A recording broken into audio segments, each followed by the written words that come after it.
Hey everybody, I'm so excited to bring on this guest today, a good friend of mine and somebody that I greatly admire, Greg Koukl. Greg, thanks for coming on my channel today. Melissa Doherty, one of my favorite people in the whole world. It is Ditto.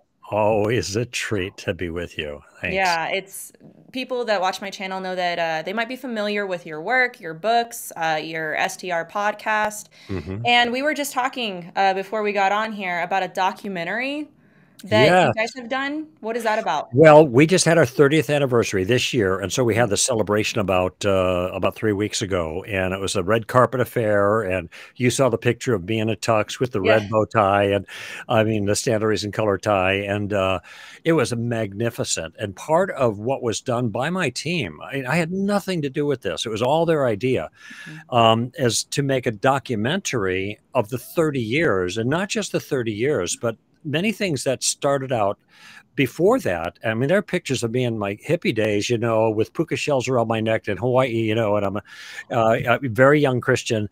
But the whole idea is that God has been at work for more than 30 years to bring us to this point where we're at as an organization, and it's been a bull market for us for 30 years. And for me, it's been like a having a tiger by the tail. Mhm. I didn't do all of this. I want to make that clear to people, but I was there when it all happened, Mhm. all of it, every minute of it. And that's really a privilege to me. And to see the people that have come through our enterprise and are now doing their own thing. I mean, Jay Warner Right. Wallace, of course, mutual friend of ours. Mhm. And, he worked for us before he went full on with Cold Case. Brett Kunkel, who now has Maven, Scott Mhm. Klusendorf with Life Training Institute, and others. These are people that we've had on our staff, and we've been able to have an impact in their life and lift them up and build them up and train them. And off they went. By the way, I wasn't always happy to see them go because they were great talent. Yeah. But I'm so glad that what God has done in their lives now is so much more than they would have accomplished staying with us. And God has provided for us anyway with new talent and stuff like that. So this documentary is I'm not sure if you go to str.org, it might be available there. I mean, it's not Yeah. a secret, but I'm not sure when they were planning to post it for the general audience. It's 56 minutes long, and it's really cool. I'm just going to say I was in tears, lots of people in tears a number of times. So just saying. Yeah, so I'll leave a link to that in the description for everybody to check out. And if you're Okay. not familiar with STR, it's Stand to Reason. Greg he's done radio for years, and he has a podcast with Amy Hall, STR Ask. They deal with apologetics, theology, philosophy, just a variety of topics. Mhm. Really any question that you could think of about Christianity, people call in and ask.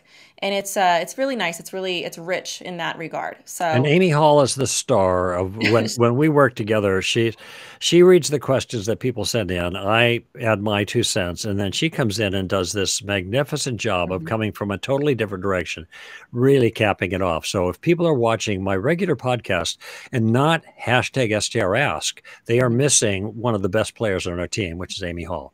Amen to that. Totally agree. Yeah, and so today I'm having you on to talk about a new book that you wrote and Right. the contents that you wrote, Street Smarts. And as a big fan, in fact, I've said this to you many times because I've had you on my channel. That Story of Reality, that's your book back there. Right. It's not just for decoration. I've explained to my viewers that that's my first Bible. You have C.S. Lewis, Screw Tape Letters, and then Story of Reality, which is Greg There's right Kokl's here. book. Yeah. Yeah. Yeah, and so it's there's so many concepts, the way that you write, the I feel like we're kind of kindred spirits in the way that Hmm. we do things. And this Hmm. book in particular, I found myself, especially in the first half, like, yes, yes, like that's what drew me to your ministry to begin with, is Hmm. there's an element of the way that you deal with conversations Hmm. and with people that I've just naturally done. So when I found your ministry, I'm like, hey, I do that too. Oh, Hmm. he has a lot of logic with how he does this. And Uh-huh. that's really primarily what your book is about. Yeah, Street Smarts is for many people who, and especially your listeners, because you've had me on in the past. That's been wonderful. Usually talking about tactics or story of reality. Street Smarts is an extension of tactics. It's a sequel, if you will. Yeah. It picks up. in a sense where tactics left off. If people are familiar with the tactical game plan, and we can talk some detail about that in a few minutes, but there are 3 steps to the game plan. The first couple steps, you're gathering different types of information. So there's no pressure on you and it's safe, okay? But you're not making your case. Of course, I describe how you can really have an impact, even though you're not trying to make your case. You're just asking questions of other people's view. But the third step is a little more difficult. And the third step, it's more advanced because you're going to use questions to make a point. Well, in order to use questions to make a point, you need to know what the point is you're trying to make. And in Street Smarts, the focus is on deflecting a challenge that's made towards Christianity. That's an illicit challenge. It's not a fair or sound or valid challenge, but it's one that people often make. Okay. It's either deflecting that or taking a look at the other person's worldview or point of view and trying to show a flaw or a liability in their view. Okay. But we're going to use questions to do it. So you need to know the flaw first. And if you don't know the flaw, you can't exploit the flaw. But then since we're using a tactical approach, and the tactical approach is always using questions, even when you want to make your own point. Okay. You need to know the steps, so to speak, that you have to make in reasoning to get to the conclusion of the flaw. So if you're talking to an atheist and you want to make the case that there really is a God, all right, then you say, well, there's this, then there's this, then there's this, and then there's a God. That's the conclusion. So you have kind of steps in your logic. The problem is, Melissa, and you know this from talking to people, if you just kind of preach that to them, if you're just going to give them that information, every time you try to make a step, especially if they're pretty aggressive skeptic or holder of their own view, they're going to interrupt, because they don't want to let you make any progress. They don't want to give you anything. And every time you make a step to try to get to your conclusion, they're going to, no, that's not necessarily so. And you're not getting anywhere. So instead, we're going to use questions to make those steps. And in the process of asking questions of the atheist or the skeptic or the pro-choice or New Age or whoever, New Thought or whoever, this can be adapted to all of those circumstances. In the process of asking those questions and getting simple common sense answers, they are putting the pieces on the table that then lead you to your conclusion. And when they do that, they're not going to take it off the table. They're not going to disagree with their own point. It's going to be very hard for them to do that. We'll get into some examples in a moment, but that's basically what's going on here. So Street Smarts is an extension of the tactics book. If you've read the tactics book, you'll love Street Smarts because it's going to take you the next step. In fact, Melissa, we've been getting, ironically, after I got the contract with Zondervan and I'm working at the text, we started getting emails, Amy Hall, who manages that from our website, people asking, I love tactics. It was a game changer for me, but I wish I had more examples of questions I could ask pertaining to specific issues. That would help me in dialogue. I said, we're in production, coming out September 12th, which was 2 days ago. So now it's out. It's available at Stand to Reason, of course, and also available very easily on Amazon. But this is taking this the next step. Now, if you haven't read Tactics yet, first tip is read it. Spoken like an author, right? But the next one is you don't need to read Tactics in order to employ Street Smarts, because I review the importance of questions. I have a whole chapter on questions keep you safe. Okay, that's the title. I have a whole chapter on the concept of gardening versus harvesting. Maybe we can talk more about that. Really important adjustment to our approach in evangelism that makes all the difference in the world. And then I recap the game plan. I call it Columbo, because it uses questions like Lieutenant Columbo did, on the TV show, like what they just had the 50-year anniversary of it a couple months ago, whatever. So he's an icon of TV, and some people don't remember him, but he's the guy who solved the crime by just asking kind of innocent sounding questions, gathering information. And he used that then to finally get the bad guy very effectively. And so I've called the game plan the Columbo tactic. Okay. And I go over that. I have a whole chapter just called the game plan, where I review the basic steps and then focus the rest of the book on the third use of Columbo, the third step, using questions to make a point. But if you're going to make the point, which is particularly to deflect a challenge or to show somebody else's view is flawed, you have to know the flaw. So I have two chapters on atheism, one on the problem of evil, 2 chapters on abortion, 2 chapters on Jesus. Jesus, the only way of salvation, Jesus, God incarnate, not just the so-called Son of God or the Christ. And I know you deal with that with New Thought. And then I have a chapter on 2 chapters on the Bible, science in the Bible, and then other problems like slavery and alleged genocide in the Bible. And then I have a section on gender and marriage and sex, etc. So all of the hot button issues I cover there with the goal of informing the Christian of what's wrong with these issues. You got to see what's wrong with it first. And that's going to improve in their own conviction. That's going to strengthen their conviction as a follower of Christ. Okay, then I say, with that in mind, here's how we prosecute the conversation. And then in each chapter, I have multiple sample conversations. He says, I say, he says, I say, he says, I say. And all of my parts, almost all of them, are questions that are meant to elicit information that I'm then going to use to get me to my conclusion, and then let that person think about the mess that they just got themselves into. It's not a mic drop moment, really. It's not like a gotcha. Now you're an idiot and I'm so smart. These are not gladiator moments. You know my style in this, Melissa. These are, we're not trying to draw blood. We're trying to get people to think. And so that's kind of how the street smarts fits in with the tactics. It's the third step of tactics on steroids, so to speak.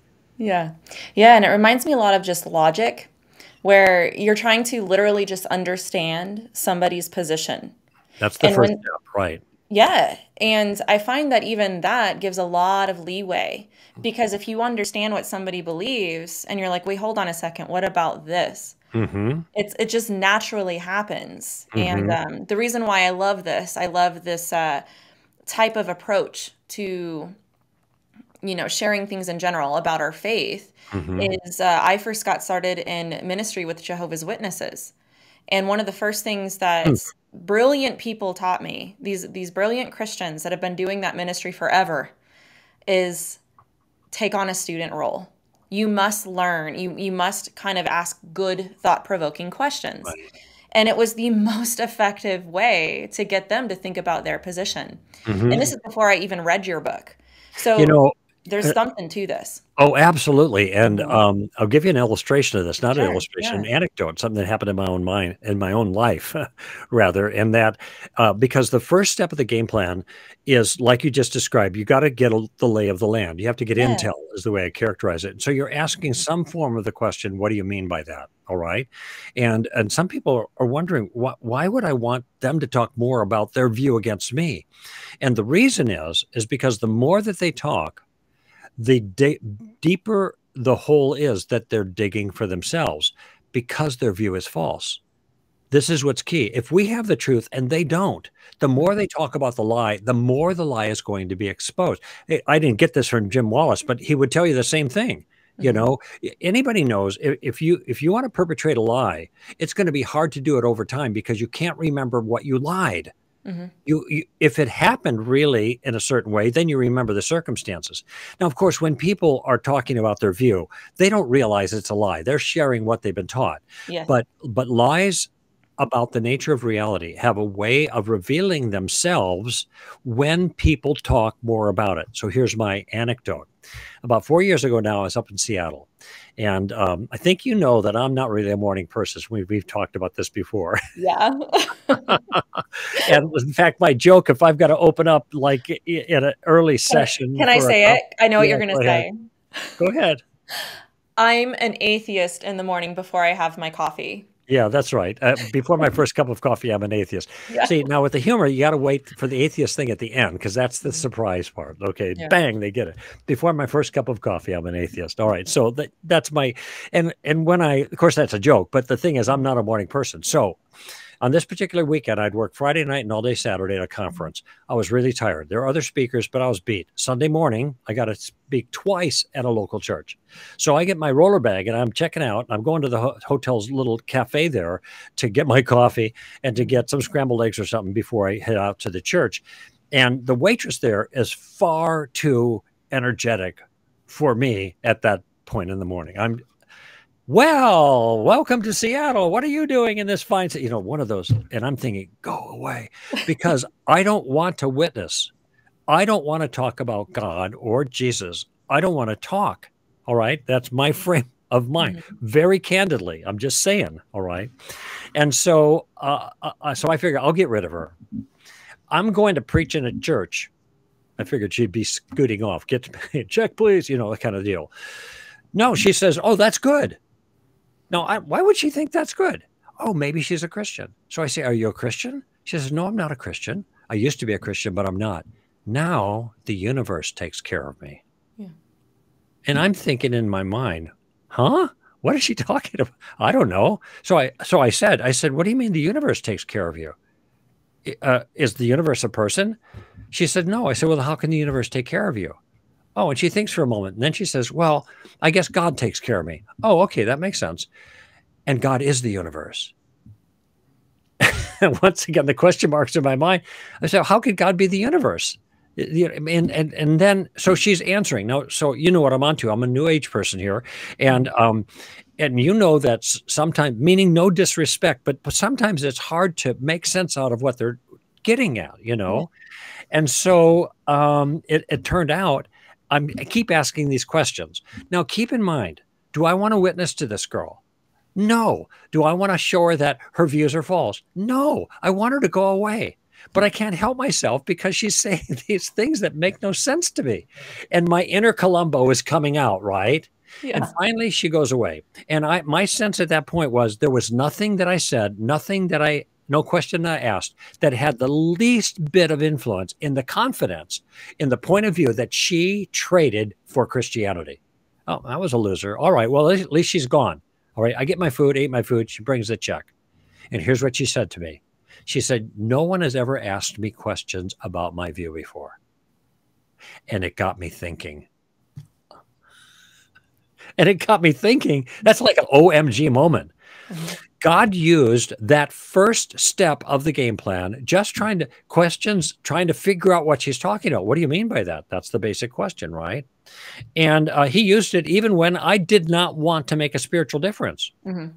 I was just trying to make sense, of the conversation, and God ended up using it. Now, that whole illustration is in the opening chapters of Street Smarts, and the reason it's there is to help people see the dynamic that can take place, even if you're not skilled or you don't even want to witness, but you're willing to engage in dialogue just a little bit to get clarification. That's the first step of the game plan, and how God takes over and uses even something like I just described, or with Jehovah's Witnesses, like you were referring to, or whoever it is, you're drawing them out. And incidentally, if you're asking people, what do you mean by that, or some form of that question, you're gathering information, as you pointed out, Melissa, you're being a student of their view. There's no risk to you.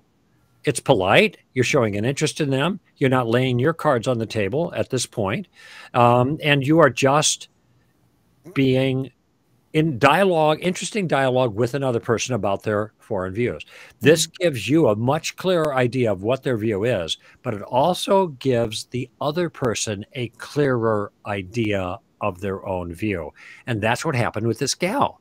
I think she started realizing what I was telling that guy doesn't actually make that much sense. And I call that putting a stone in her shoe. Some Christians will say planting a seed. That's too, I don't want to plant a seed. I want to put a stone in their shoe. I want them annoyed in a good way. I want them hobbling away, thinking about something that I've said. So there's a just to reinforce the point that you made about using questions to gather information and how valuable that is. And even just at that point, God can use it. And that's not the only story I have about the first question making a difference. It's all in the book.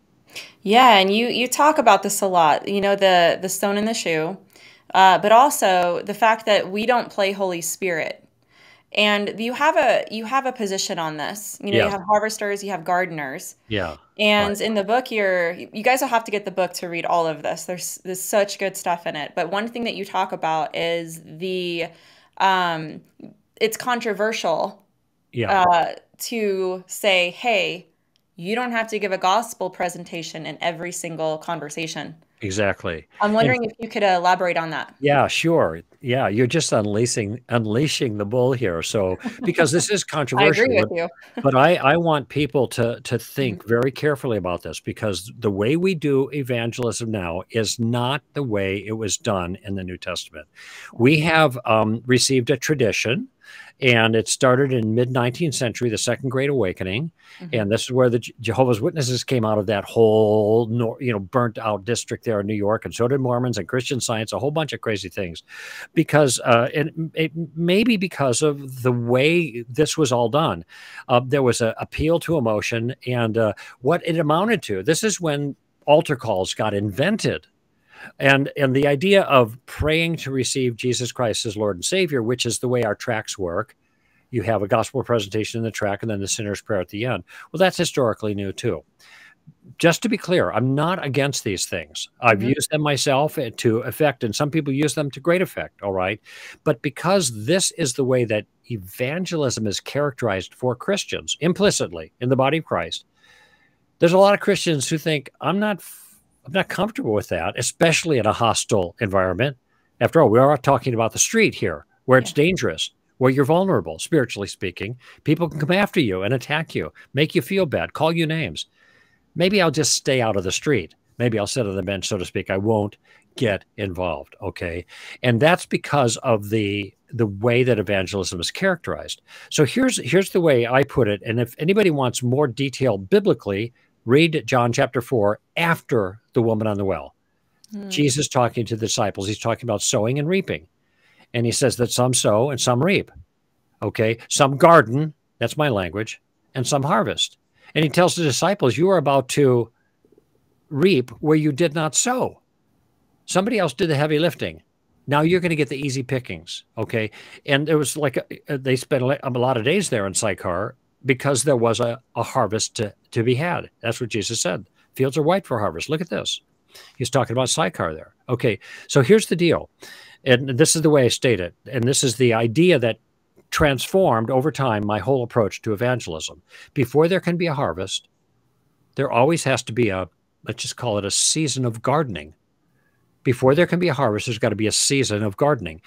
Anybody that's listening who became a Christian as a young adult or an adult, they weren't raised in a Christian home, can ask themselves, they can look back at their life and they can see, did I become a Christian when I first heard the gospel in a clear fashion? Chances are probably no, I didn't. Mhm. It was a period of time of people having input in my life, giving me something to think about over a period of time until September 28th, 1973. So I'm almost at my spiritual birthday, a couple of weeks. On that day, my brother Mark came up to my apartment, and he had been talking to me about Jesus quite a bit.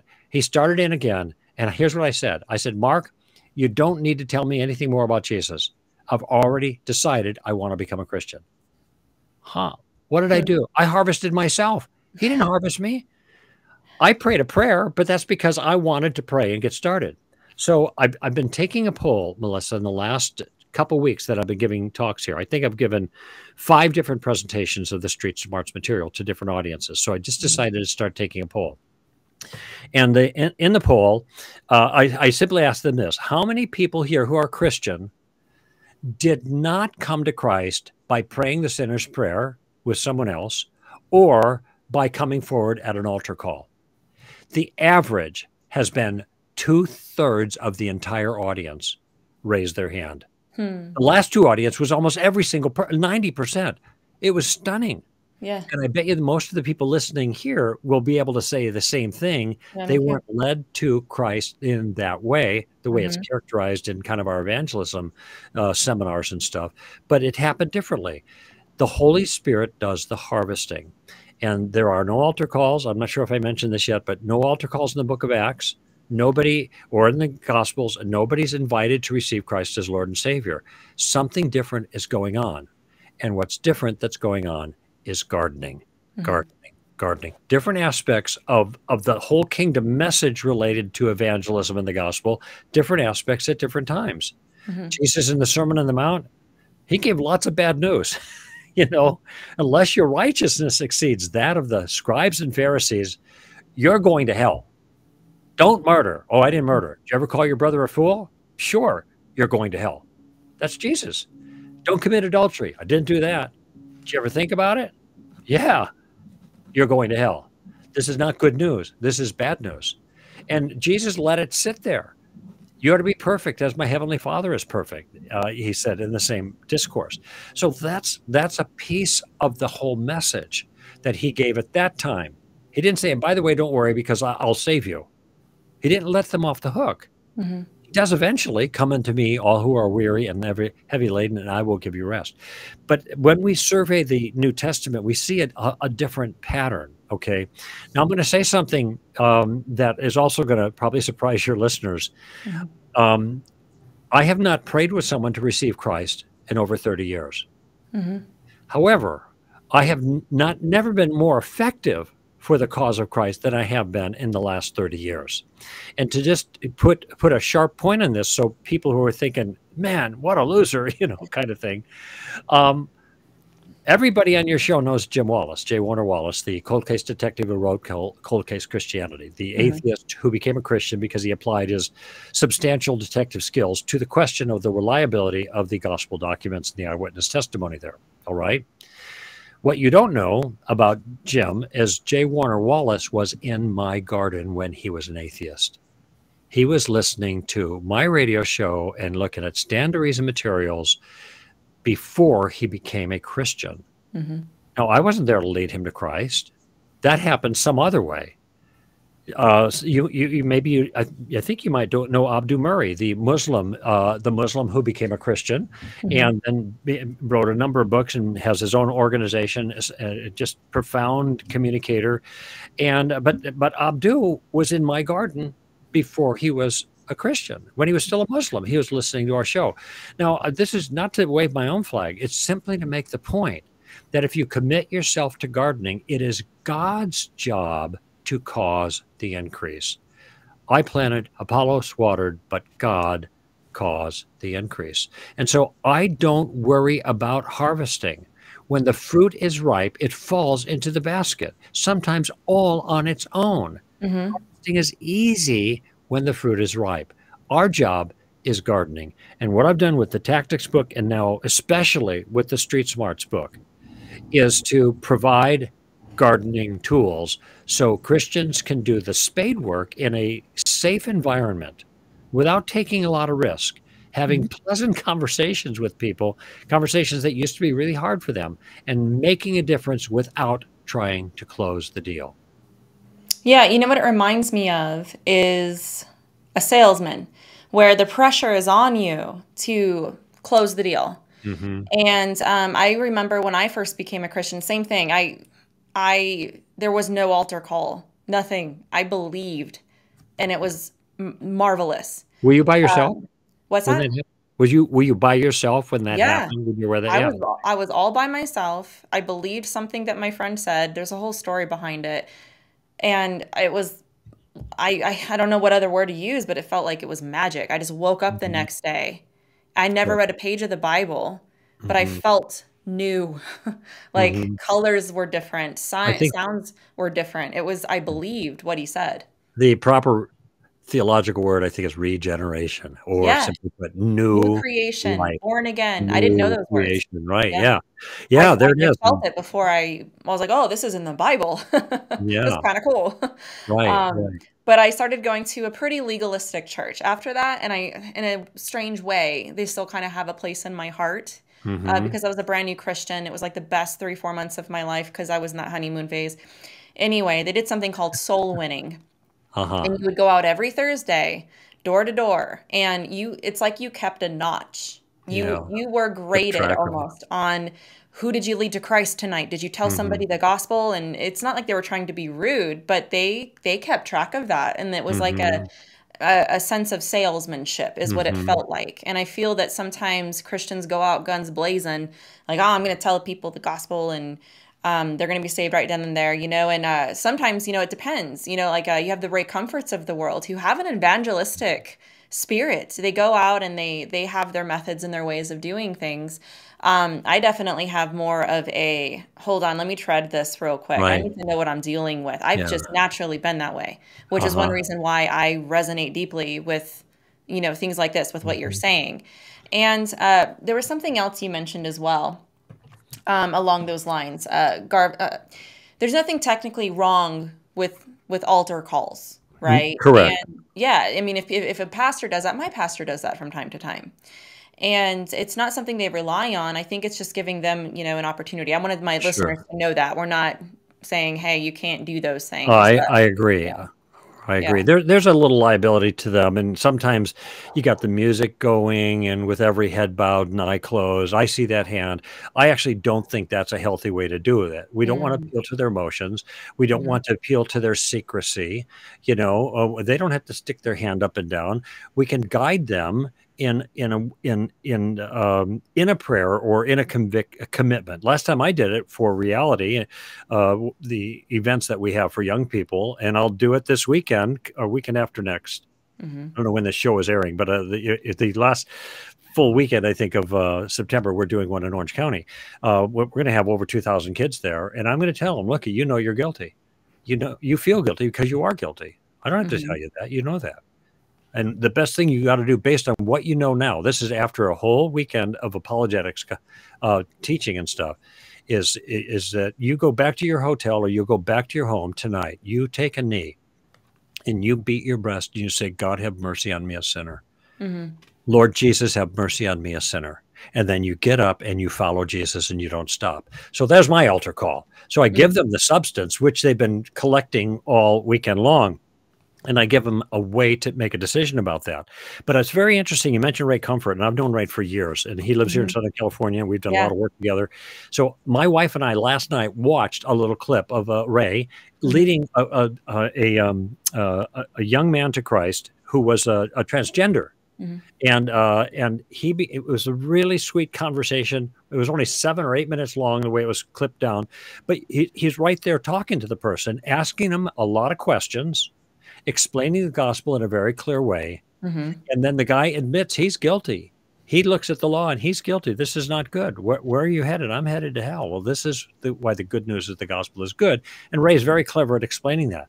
But at mhm, the end, he didn't say, do you want to pray to receive Christ? He said, can I pray for you?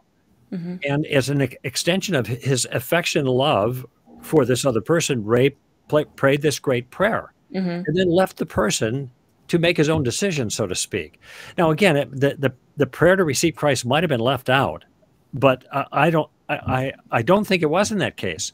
So mhm, even Ray, in that circumstance, was letting the words of the gospel do their work mhm, and bear fruit in that person's life, and that's what we're after here. And my concern, Melissa, with this whole approach to doing evangelism is not so much the people who go door to door, because it takes a lot of courage to do that. mhm, And if they're doing it with a good heart, that's fine. If they're doing it legalistically, that can be a problem, obviously. But they'd be better served to employ the tactical approach even when they're going door to door. mhm, I'm concerned about the Christians who are not involved at all. They're not out in the garden because they think that the only way to do it is to go door to door or mhm, something akin to that. And so they're not engaged. And when they read tactics or they read especially street smarts dealing with a lot of these issues that they might be frightened about, then they realize I can do this. mhm. I can do this. I Yeah. see it on their faces when I'm speaking to an audience. I can just see it. They're nodding, they're smiling, and they're going, oh. And I pointed out, look, and I know what you're feeling right now. It's what people tell me afterwards. I feel like I've been set free. I can do this. This is something I can do. And my answer is, of course you can do this. And this is your way of making a contribution to the kingdom. What I think what people do is they conflate inviting somebody to church with sharing the gospel.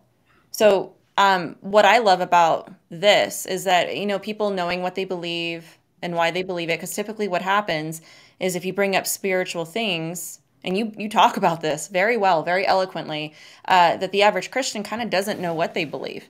Hmm. And so there's an element of pushback where they're almost afraid to bring it up because they know they'll get pushback and they don't know how to answer them. Yeah, So that's just come to right. church with me. Just come to church. It's all right. Just come to church. Yeah, Hey, neighbor, come to let the church. preacher do the work. Yeah, let the preacher exactly. And Yeah. so I think that, and that's kind of been, uh, that's been what I've seen, where you usually have pastors from a pulpit say, you know what, just invite people to church. Mhm. But there's an element where I'm thinking, hey, individually, if we had street smarts, if we understood certain aspects of Mhm. that, when we are the church, we are able to deliver the gospel message. We're able to wrestle with tough questions with people, cultural things. Instead of inviting them to church, which is good. Okay, I want to say that that's good. You should invite people to church, but it shouldn't be seen as the equivalent to sharing the gospel. Right, that's a good point. I mean, it's one of the things that's in our toolbox, so to speak. But Yeah, we ought to yeah. have more tools, partly because there's a whole lot of people who aren't going to come to your church. Yep. They're just not going to go there. They don't Mhm. want to. They especially if they tend to be a little ideologically hostile. And Yeah. these are the ones that obviously desperately need the truth. And there are more and more people like that. And maybe they're not really, I say ideologically hostile because their ideas are contrary to ours, but that doesn't mean they're mad at us. Yeah. Sometimes they can act that way, but a lot of times they're just confused, you know? And so we're in a position to help them think through their views. Let me give you an example of a street smarts approach, say, to the problem of evil. And this is specifically with somebody who's an atheist, all right? They're an atheist because of the problem of evil, which I entirely understand. Actually, in 2 weeks, I'm going to be at the University of Kentucky, and I'm going Mm. to be speaking with them about the problem of evil. And I make this point right up front. Okay. But this is the way I'm going to make it in a conversation. Now, remember that our first few questions are meant to get more information, okay, from a person. So if the atheist says to me, well, what about the problem of evil? I'm going to say, what about it? It ball's back in his court. Well, it's a problem for you, isn't it? How is it a problem? It's back in his court. I Mhm. want him to spell it out. Okay, I know what the problem of evil is. I want him to keep talking. Okay, well, if God was powerful, he'd be able to get rid of evil. And if God were good, he'd want to. Now, that's the misstep in thinking, as it turns out. I talk about that in the story of reality. But God, evil still exists, so therefore God doesn't. All right. All right. So now I'm taking a little different tack. I'm not going to try to solve the problem of evil for him. I'm going to show him that the problem of evil is a human problem. It isn't a Christian problem. And Mhm. as a human problem, every human has to address that no matter what their worldview. If you adopt a worldview that is your picture of reality, so to speak, your story of reality, that does not address the most salient detail of reality, evil Mhm. in the world, then it's bankrupt. Something's wrong with your view. And by the way, salient detail, it doesn't matter where you lived or when you lived. Everybody knows the world is broken. Something's wrong with the world. We all know that. It's universal. So we can trade on that. So I want to show him that this is his problem. So when he says he outlines the problem of evil, here's what I say to him. And this dialogue is in the book. I say, okay, let's just say you're right. Because of the problem of evil, there is no God. So God's out of the picture. Now we have no God in the universe. All right. We just have material things floating around, whatever. The things that you described a few moments ago to me, that do they still happen? Murders, rapes, torture, genocide, bigotry, whatever, global warming, choose your poison, whatever you want. Do those things still happen? Oh, of course they still happen. Are they still evil? Yeah, they're evil. That's why I don't believe in God. Okay, fine. Now I'd like you to tell me how atheism solves the problem of evil. You just said God doesn't exist and there's still a problem of evil. So how does your worldview solve it? The problem, no, you're going to get dead air because they might not even understand the question. Mhm. Well, you said there's evil in the world, right? Yeah, but and when you say something is evil, that means it's people have done something wrong. They didn't do right. They did wrong, right? Okay, yeah, that's right. So that means there's a standard of right things to do that people don't do when they commit evil. Yeah, that's it. Then where did that standard come from? You're a materialist. You're a physicalist. There's nothing outside this world. Where does the standard come from that allows you to identify any behavior as evil? So two things are happening here in this conversation. Notice I'm always asking questions.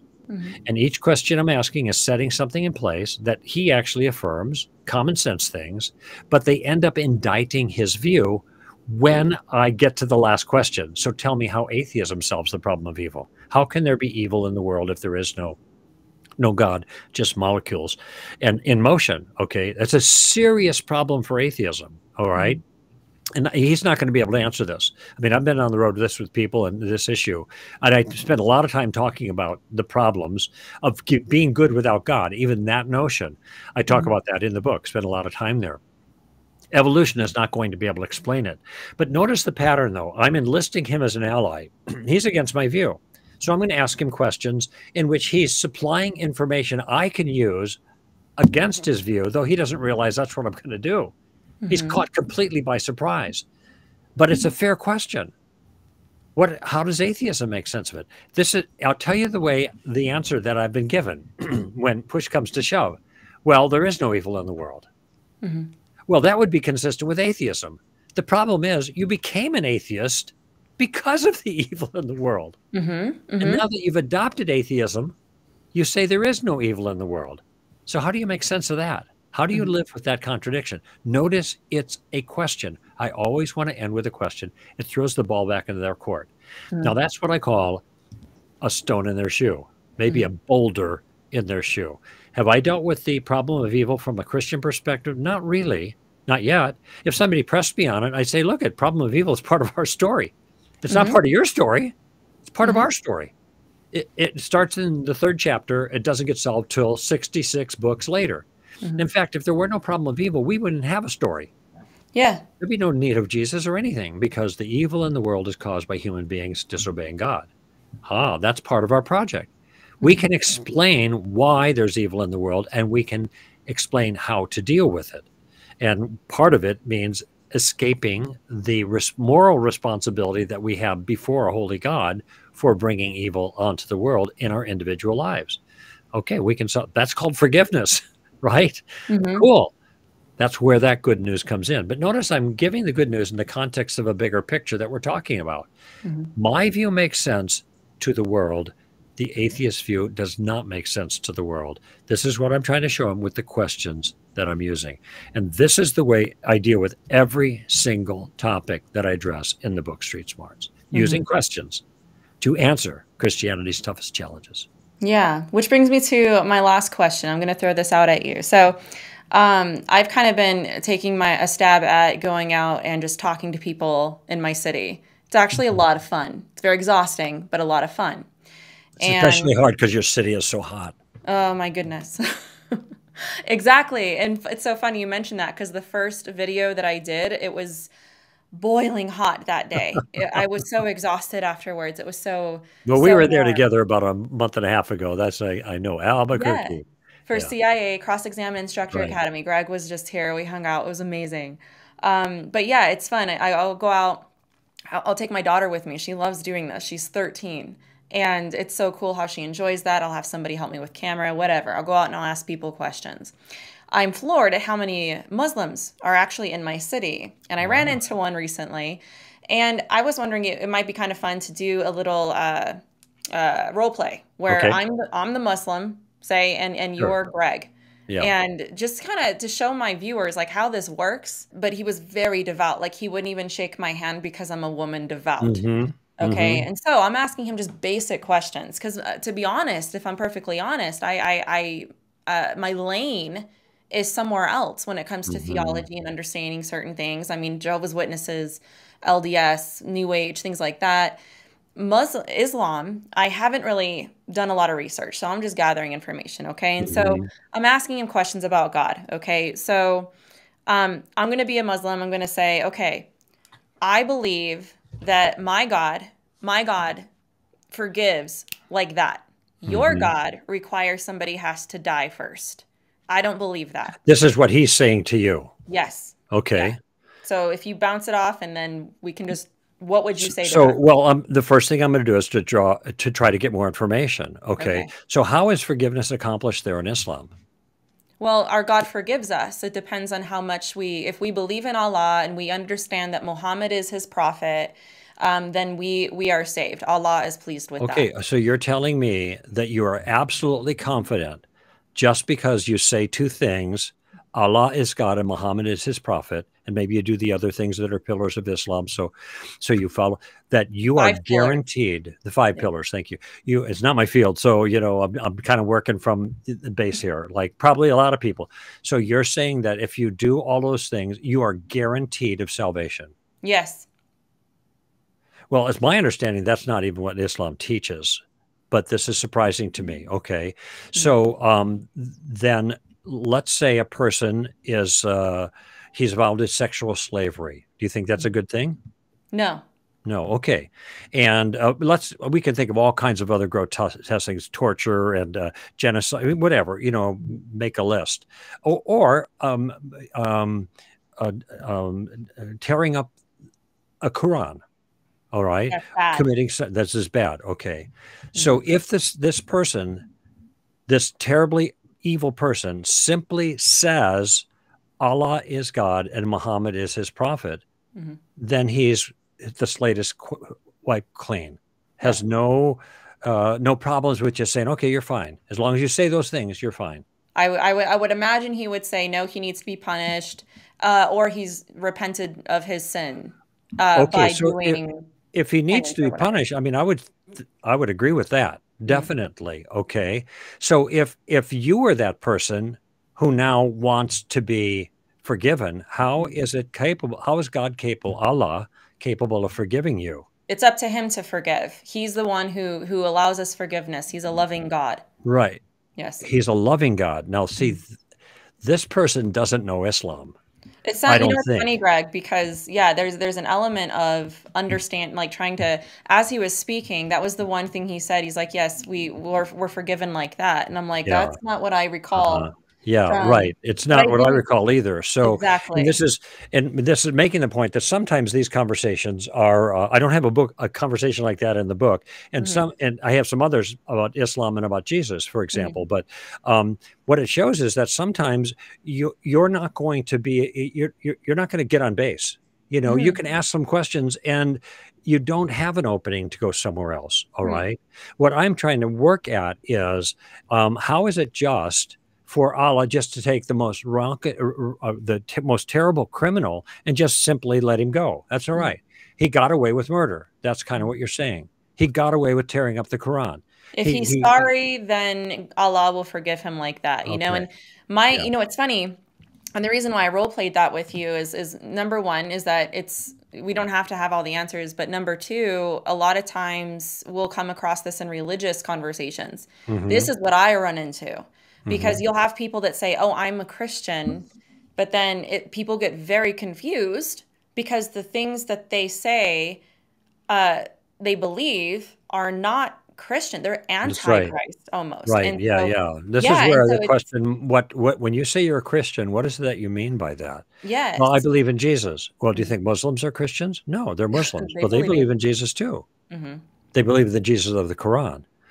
So anyway, that was a good role play. It wasn't, in my view, very successful because I wasn't able to get information out of him that I thought I could use. I actually don't think he represented Islam as I understand it very clearly, but it is a good lesson because a lot of times that's what happens. You give it a shot, you ask some questions, and sometimes there's no place to go. And so you let then maybe at that point I'd explain my own view. I say, that's what I did. My conviction is that God is not just loving, but he's just. That means there must be punishment for crimes that are committed.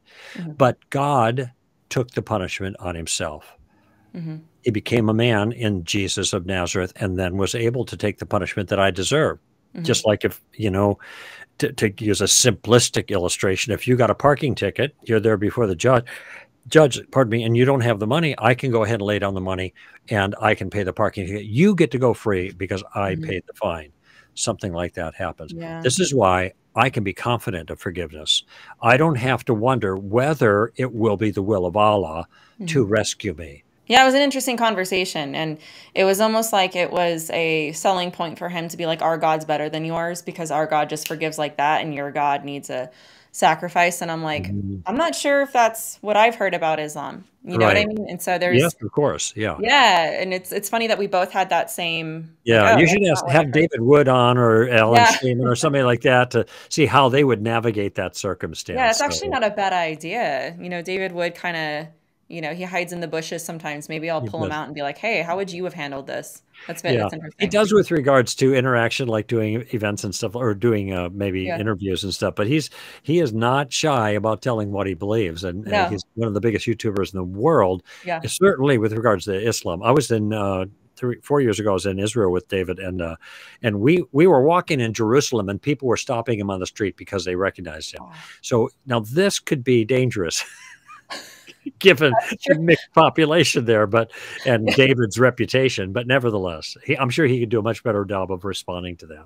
Interesting. You know what? I might do that. I might reach out to him for that. Mhm. But nonetheless, you guys, this there's an element of this in the whole second half of his book where Yeah. there's dialogue, there's how-tos.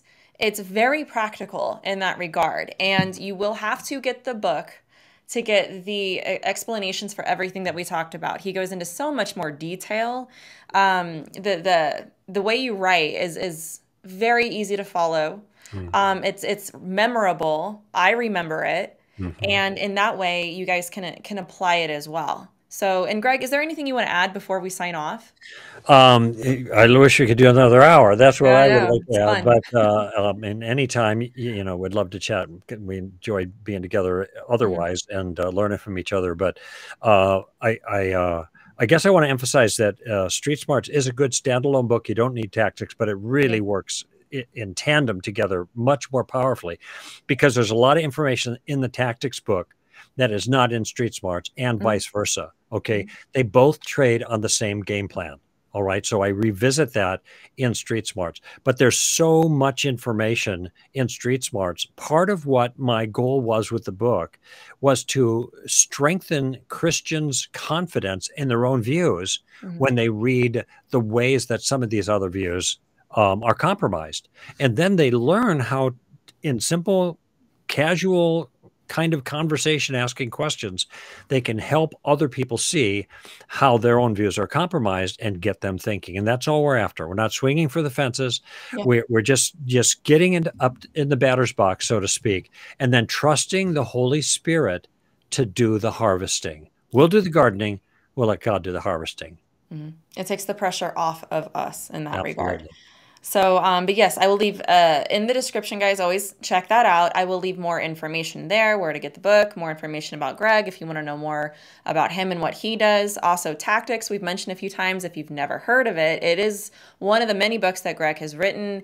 It is personally one of my favorites. It has a lot to do with logic, how to approach these, these strategies on how to have these conversations.